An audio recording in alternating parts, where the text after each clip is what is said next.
Today's tale is so morally gripping, it leaves you wondering who the real villain is. Told against the backdrop of a frontier town holding its breath. In the Old West, danger doesn't always ride in shooting. It sometimes waits patiently, sipping coffee. This story begins with a small, almost ordinary act. A man refusing to flinch when death is inches away, and spirals into a reckoning that no one expected. Before we kick off this adventure, don't forget to hit like on the video and share in the comments where you're watching from. The gun barrel rested against the old man's brow, cold steel pressing into weathered skin. He didn't flinch. He didn't even blink.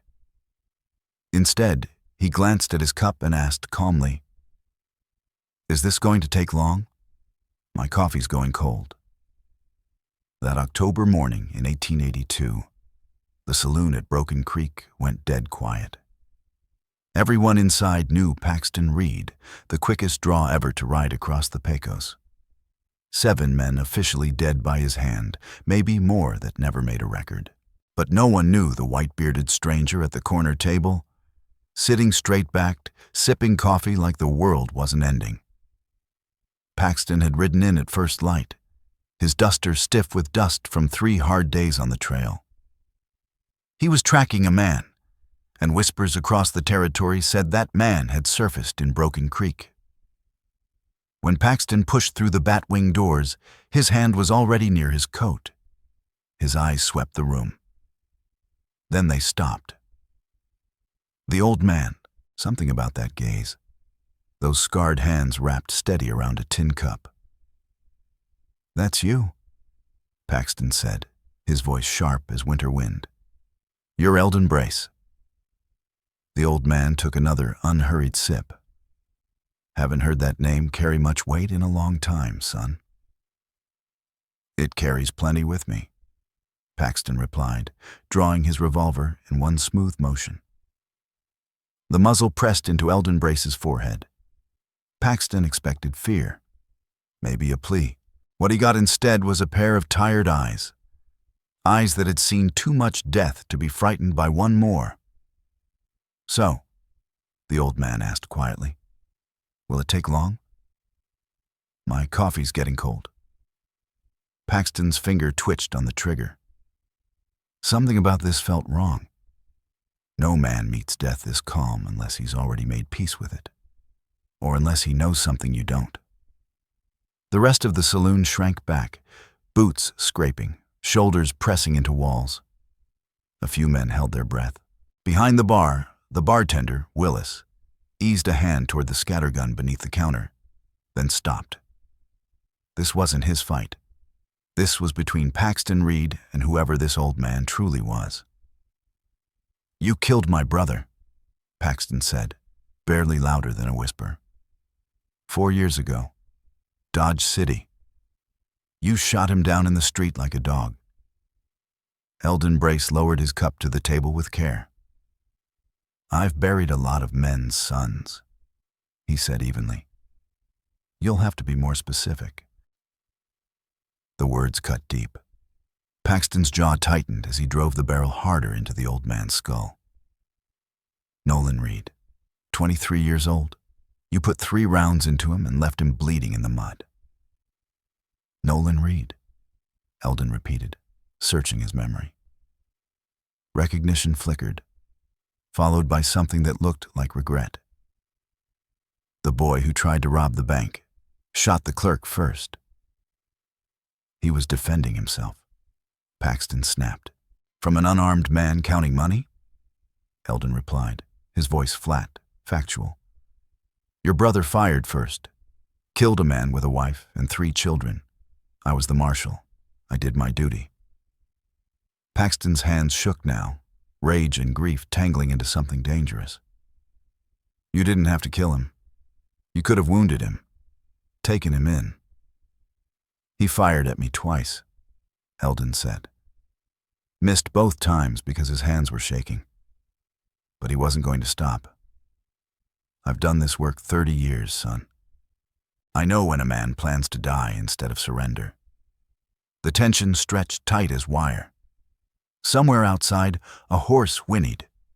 Boots shifted on old floorboards. Paxton kept the gun raised, but doubt had taken root. Nolan had always chased fast money, always believed in shortcuts. "You're lying," Paxton said at last, though the words carried no strength. Eldon Brace lifted his cup again, taking another slow drink with the gun still inches from his face. The ease of it unsettled the room. "I don't lie about the men I've killed," he said. "Can't afford to. They follow me, every one of them. Your brother's one of 47 I see when I close my eyes." 47? Paxton echoed. "Some deserved it. Some probably didn't," Eldon said. "Most were somewhere in between, like Nolan. But every one of them drew first, or was shooting at someone else. I've never murdered a man. I've killed plenty for the law." Paxton's grip faltered. For 4 years he'd chased this moment, lived on anger, rehearsed pulling the trigger without hesitation.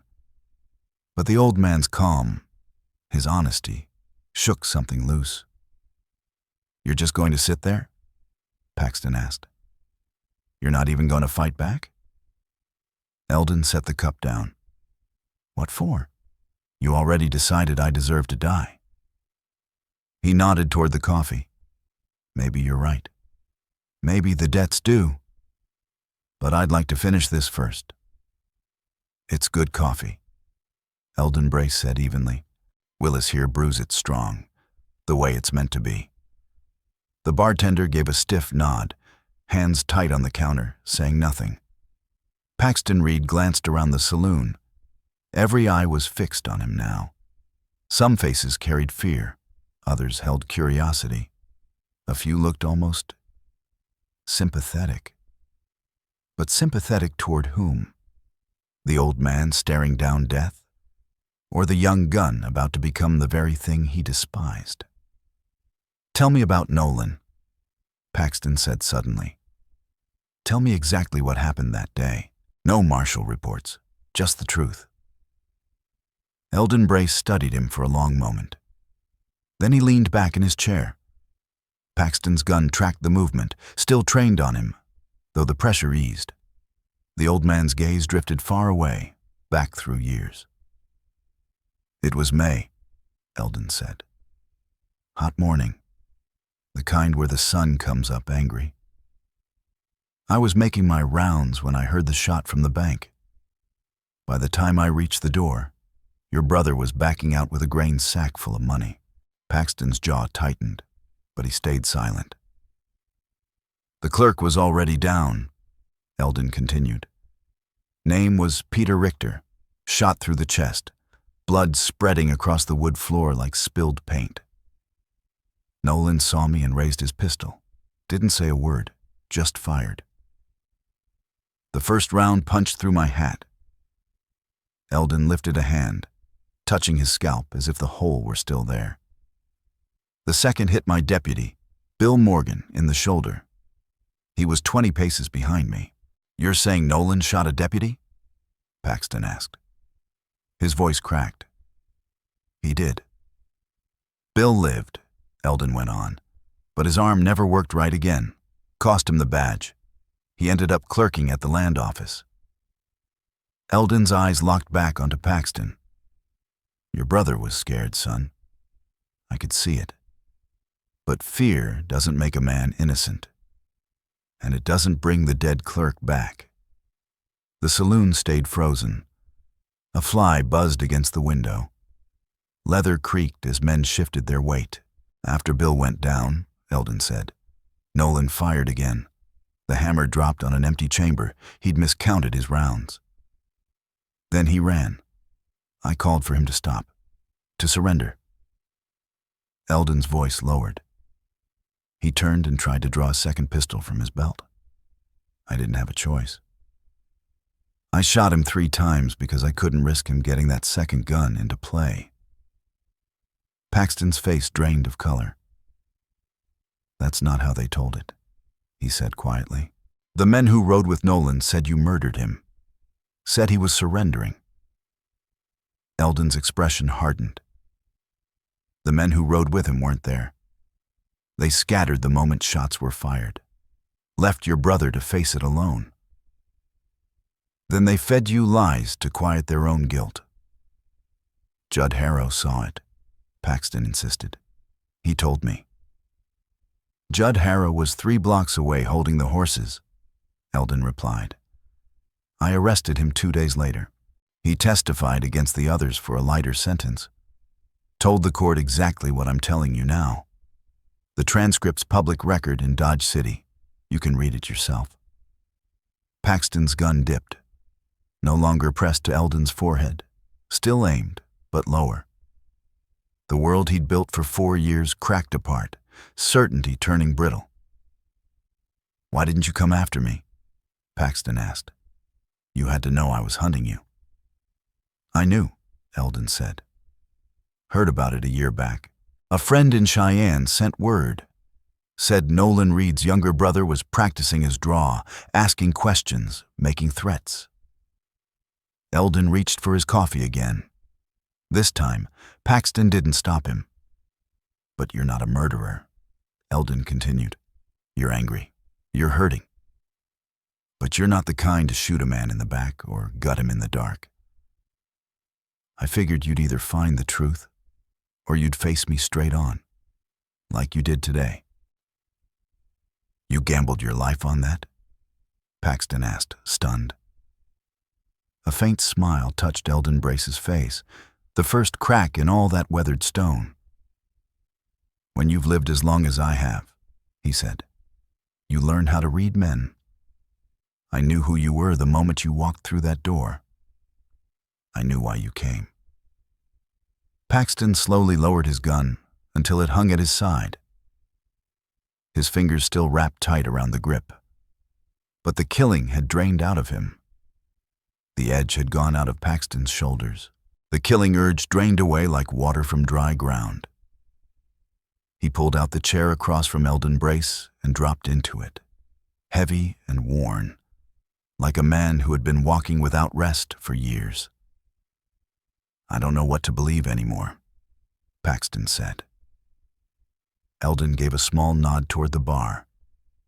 Willis, another cup, and a fresh pot. The bartender moved fast, grateful for a task that didn't involve watching 2 men decide the shape of death. When the coffee came, Eldon poured for both of them. The act felt almost ridiculous after what had nearly happened. Still, Paxton took the cup. The coffee was strong, bitter, hot, honest. Your brother wasn't a bad man, Eldon said after a moment. He was young, reckless, running with the wrong people. Judd Harrow and his crowd knew how to spot boys like Nolan, fed them stories of fast money and easy freedom. But robbery is still robbery, Eldon went on, and murder is still murder. Nolan had plans, Paxton said quietly. He wanted land, a ranch, said one big score would set him straight. They all say that, Eldon replied, without bitterness. One job, one last ride. Easy money changes how a man thinks. Before long, one score isn't enough. The next crime feels easier than honest work. He met Paxton's eyes. Your brother might have turned out different if he'd never crossed paths with Judd Harrow. Paxton stared into the dark surface of his coffee. I wasted 4 years. Not wasted, Eldon said calmly. You learned how to shoot, how to track, how to wait. Those are hard-earned skills. What matters now is what you choose to do with them. Outside, the sun climbed higher. Shadows inside the saloon shrank and dust motes drifted in the light, pouring through the windows. Life moved on, the way it always did in frontier towns, no matter what almost happened at one small table. I could still kill you, Paxton said. There was no fire in the words. Eldon nodded once. You could. I wouldn't stop you. Maybe I've earned it. 47 men is a heavy weight, he added. even when every shot was lawful. There's a difference between killing because the law allows it and killing because it's right. I stopped being sure where that line sits a long time ago. The admission caught Paxton off guard. He'd expected defiance, pride, not doubt. "Why keep doing it?" Paxton asked. "Being a marshal, I mean." Eldon traced the rim of his cup with one finger before answering. "Because someone has to. These towns need law. Without it, men like Judd Harrow would own the streets. Women wouldn't be safe walking to church. Children wouldn't play outside. Every store would get robbed. Every argument would end with gunfire." "There are other marshals," Paxton said. "Not enough," Eldon replied. "And not many who can hold a line when things turn ugly." He looked up, meeting Paxton's gaze. "I'm good at this work. Not proud of it. Just honest. I'm fast, I'm fair, and I don't scare easy. Towns call me when trouble outgrows them. I clean it up, then I move on." "Sounds lonely," Paxton said. "It is." Eldon's voice carried years of quiet loss. "I had a wife once, a son too. Lost them both to cholera back in '68. After that, settling down didn't seem to matter much. The work filled the space." Willis returned with a bottle of whiskey, set it on the table, and stepped away. Eldon glanced at it, but didn't pour. "Too early for that," he muttered. Paxton felt something unfamiliar settle in his chest. Not forgiveness, not yet, but understanding. The man across from him wasn't a monster, just someone who had made hard choices and lived with them, same as everyone else surviving this rough country. "What was his name?" Paxton asked suddenly.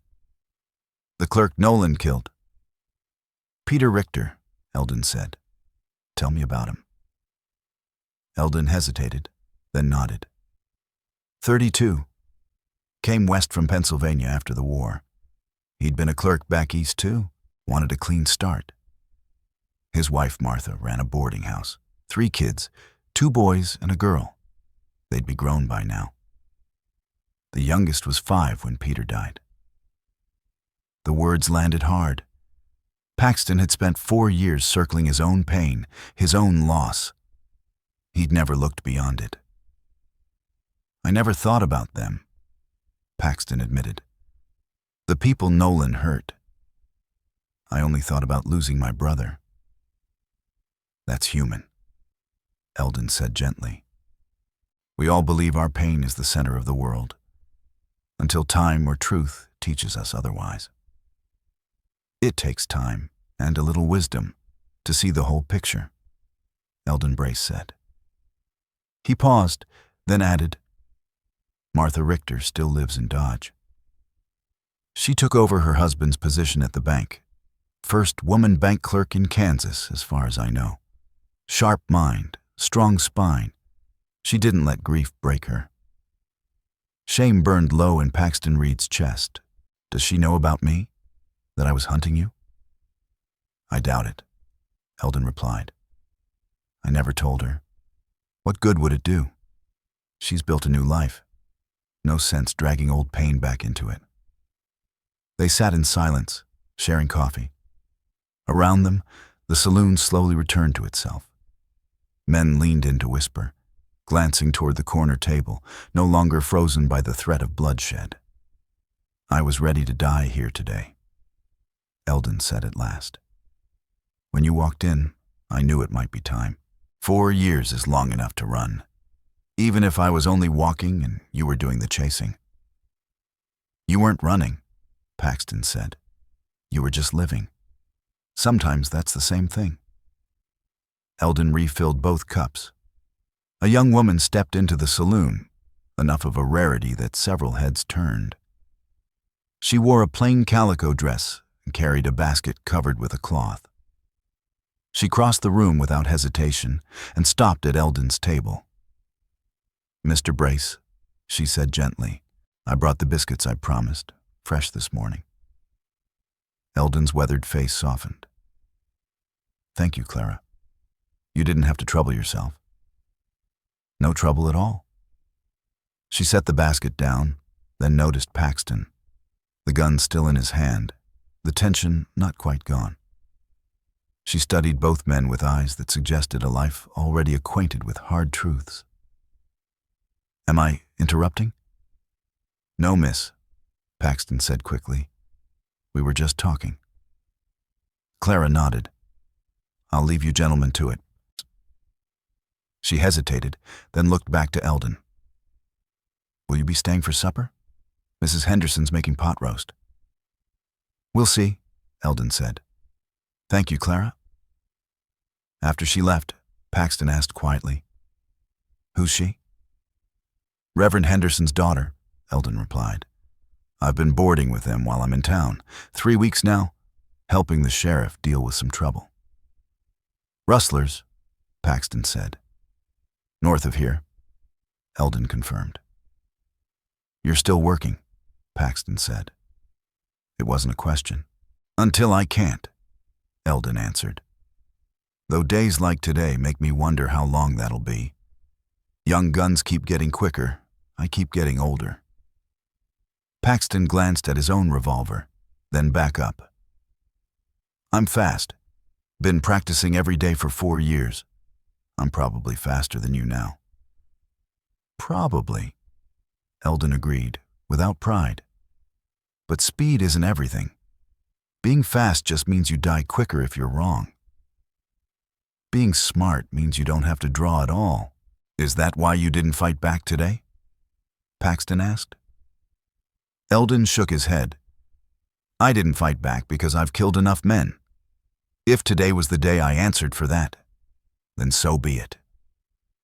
He looked Paxton straight in the eye. And because you're not a killer, not yet, I wasn't going to be the man who turned you into one. The words settled on Paxton like a heavy coat. Slowly, he holstered his pistol, the first time it had been put away since he'd drawn it. The motion felt final, like closing a door. What happens now? Paxton asked. Eldon pulled the cloth from the basket, releasing the warmth of fresh biscuits. He handed one across. Paxton took it. Now, Eldon said, you decide what kind of man you want to be. You've got skill, you're young, and you're smart enough to listen before you shoot. That's rare. I'm not a lawman, Paxton said. Don't have to be, Eldon replied. You could ranch, scout, guard freight, even head back east and use what you've learned to protect honest work. There's always a place for a man who can handle himself. Eldon took a bite, chewed thoughtfully. Or you could ride with me for a spell. Watch my back. Learn the difference between revenge and justice. Paxton stared at him. You're offering me a job after I nearly killed you? Nearly doesn't count, Eldon said with a faint smile, except in horseshoes. You had every reason to hate me, he went on, but you listened when the truth was spoken. That takes character, and character's harder to come by than fast hands. Outside, the town was fully awake now. Wagons rattled past outside. A hammer rang from the blacksmith's shop. Children's laughter drifted through the open windows. Frontier life carried on, indifferent to the private reckoning that had nearly turned deadly. I need time to think, Paxton Reed said at last. Take it, Eldon Brace replied. I'll be in town until the rustler trouble's settled. At least another week. Paxton rose on unsteady legs. The rush that had kept him standing drained away, leaving bone-deep exhaustion. I'm staying at the boarding house on Oak Street, he said, if you need an answer before I decide. The one with the blue shutters, Eldon said. Good people. Tell Mrs. Morrison I sent you. She'll treat you fair. Paxton nodded, started toward the door, then stopped. Mr. Brace, thank you for not turning me into a murderer today. Eldon looked up. "And thank you," Paxton added quietly, "for not making me kill another young man who would have reminded you too much of your own son." After Paxton left, the saloon slowly found its rhythm again. Conversations resumed. Cards were shuffled. Willis wiped the bar with renewed purpose. Eldon sat alone, breaking apart Clara's biscuits, sipping coffee that had long since gone cold. An older man approached, badge catching the light. Sheriff Hiram Cole. He'd watched from the back the entire time, ready but wise enough to wait.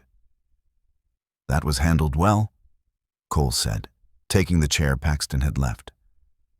"I figured we'd be digging one grave, maybe two." "So did I," Eldon admitted. "The boy surprised me." "Most men that angry don't listen to truth," Cole said. "What'll you do if he takes you up on your offer?" Eldon considered it. "Teach him. Train him right. Make sure those skills are used for something better than revenge." Cole smirked. "You getting soft?" "Getting tired," Eldon said. "Tired of burying young men. Tired of killing." He looked out at the quiet street. "Maybe it's time to build something instead of tearing everything down." Cole nodded. "The Iron Knell boys have been hitting the Thompson Ranch, likely to strike again tonight. Full moon helps them move cattle." The afternoon dragged by. Paxton walked the streets of Broken Creek, thinking about Nolan, about Eldon Brace, about the 4 years he'd burned on hate. When the sun dipped toward the western ridgeline, his decision was made. "How many?" Eldon asked when they met again, already thinking in angles and distances. "5, Cole said. They moved fast. Pushed the herd through the canyon pass into a box canyon to rebrand. "Thompson's lost over 100 head this month," Eldon said. "That's no amateurs."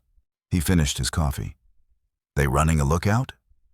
"Likely," Cole said. "They know when Thompson's spread thin."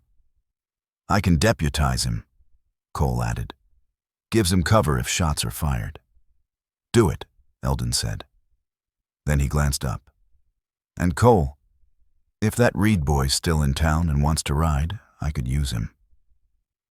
Cole raised an eyebrow. "You trust him?" "I trust he learned something today," Eldon said. "Besides, 5 against 1's poor odds. 5 against 2 is better." As dusk stretched long shadows across Broken Creek, Paxton stood in his rented room, studying his reflection in a narrow mirror. The man staring back looked older, or maybe just awake. He'd come to town expecting blood and closure. Instead, he'd found something harder. Truth. A knock sounded. "Mr. Reed." Paxton opened the door to find Clara Henderson holding a folded note. "Mr. Brace asked me to give you this." Paxton unfolded it. Eldon's handwriting was neat, deliberate. "They moved tonight. Full moon. If you want to learn the difference between revenge and justice, meet me at the sheriff's office at sundown. Bring your rifle." Clara waited, curious but polite. Paxton thought of the road he could still take, the empty chase, the old anger. Then the other path. "Tell Mr. Brace I'll be there," Paxton said. Clara smiled. "He'll be glad." "He's a good man," she added softly. "My father says he's saved more lives than he's taken. Folks just remember the taking." After she left, Paxton checked his weapons. Carefully, deliberately. No longer as tools of hate, but as choices. His coat was clean and well-oiled, his Winchester the same. Paxton Reed had cared for his weapons with near religious discipline during 4 years of pursuit, and the routine had become a kind of prayer. Now he wondered if those same tools might serve something other than revenge. At sundown, Paxton found Eldon Brace and Sheriff Hiram Cole inside the office. bent over a rough charcoal map of the Thompson Ranch and the surrounding hills. Eldon glanced up as Paxton entered, gave a single nod, then returned to the drawing. "The canyon narrows here," Eldon said, tapping the paper. "Only way to move that many cattle fast. They'll come in from the east. Tree cover hides them." "Thompson's hands will be watching the open trails," Cole added. "So the Iron Knell boys will strike from the blind side." "How do you know their pattern?" Paxton asked. "Because it's what they do," Eldon replied. "Professional rustlers read the land. They don't get caught by being clever. They get caught by being seen." Cole leaned closer. "We take the rocks overlooking the pass. Let them push the herd through, then seal the exit." "And if they don't surrender?" Paxton asked. Eldon's face hardened. "Then you'll learn why speed still matters. But remember, we're not here to kill them. We're here to stop them. There's a difference." They rode out an hour later, 3 figures moving through the deepening dusk. The moon rose full and pale, washing the land in silver. Paxton rode beside Eldon, and for the first time in 4 years, the road felt like it led forward instead of back. The lights of the Thompson Ranch flickered in the distance. They left the horses half a mile from the canyon and continued on foot. Eldon moved with quiet precision, each step measured, every sound controlled. Paxton followed, studying the older man's rhythm, learning without being taught. They reached their position just after full dark. Below them, the canyon pass narrowed like a clenched fist between stone walls. Any herd driven through would be forced into single file, easy to control, impossible to rush. "Now we wait," Eldon whispered. "Patience is most of this work. The exciting parts are short and ugly. Waiting is what breaks men, or makes them." They didn't wait long. Near midnight, Paxton heard the low breath of cattle. Shapes moved in the shadows. 5 riders emerged from the tree line, pushing nearly 40 head toward the pass. The movement was smooth, practiced, exactly as Eldon had predicted. Eldon touched Paxton's shoulder and pointed. 1 rider lagged behind, guarding the back trail. 2 pushed the herd, 2 flanked wide. "Standard formation," Eldon murmured. "Hard to crack." Across the pass, Cole signaled. Everything was set. Eldon stepped forward and cupped his hands, his voice cut clean through the canyon. "This is Marshal Eldon Brace. You're surrounded. Release the cattle and surrender your weapons." The response was immediate. The rear guard spun his horse and fired blindly toward the sound. The muzzle flash lit his face for a heartbeat, fear, raw and desperate. The cattle panicked, milling and bawling. Eldon did not fire. He called out again, "Don't make this worse. You can't outrun stone. Drop your guns." The rustlers ignored him. The leader shouted, spurred his horse, and the 5 riders surged toward the narrow pass, firing wildly at the rocks. Everything collapsed into motion, just as Eldon had warned. Shots cracked. Stone sparked. Cole fired a warning round that screamed off the canyon wall. 1 rustler wheeled, leveled his rifle straight at Cole's position. Paxton didn't hesitate. He raised his Winchester and fired. Not to kill, but close enough. The bullet passed a hand's width from the man's shoulder. The horse reared, the aim shattered, the return shot sailing uselessly high. Eldon was already moving, stepping into the open, Colt steady in his hands. "Last chance," he shouted. "Next shot won't be mercy." Something broke then. Maybe the certainty in Eldon's voice. Maybe the realization they were boxed in. The leader raised his hand slowly. 1 by 1, the others followed. The cattle continued to circle in confusion, but the gunfire stopped. No one lay bleeding. No one lay dead. Cole and his deputies moved in to secure the prisoners. Eldon approached the leader, a scarred, tired man, with defeat written deep in his eyes. "You chose right," Eldon said. "A trial in a cell beats dying in a canyon." Later, riding back toward Broken Creek under the moonlight, Eldon turned to Paxton. "You had a clean shot at that man," he said. "You could have killed him," Eldon Brace said quietly. "Clean shot. Why didn't you?" Paxton Reed didn't answer right away. He watched the moonlight slide across the road ahead of them. "Because you were right," he said at last. "We came to stop them, not to end them." Eldon's mouth curved into a small smile, the first real one Paxton had seen all day. "That," he said, "is the lesson most men never learn. You learned it in a single night. That counts for something." The moon was sinking as they rode back into town, casting Broken Creek in silver and shadow. Paxton thought of Nolan Reed, of the choices that had led his brother to die face down in the mud of a Dodge City street. Then he thought about the choice he'd made tonight, and the many still waiting ahead. Maybe those 4 years hadn't been wasted after all. Maybe it simply took that long to find the right road. If this story of redemption and justice in the Old West spoke to you, don't let it end here. Subscribe and turn on notifications so you never miss another tale from the frontier. Each week, we bring you authentic Western stories shaped by grit, honor, and the hard moral ground of the American frontier. Stories for listeners who know that the West wasn't simple, and neither were the men who lived there. Finally, let me send my deep thanks to you. Your presence means more than you know. If today's story awakened something inside you, don't let the trail end here. There are many more tales of courage, devotion, and faith waiting to be discovered. Subscribe, comment, share, and come back as we continue this unforgettable journey. Thank you truly. Aviso legal.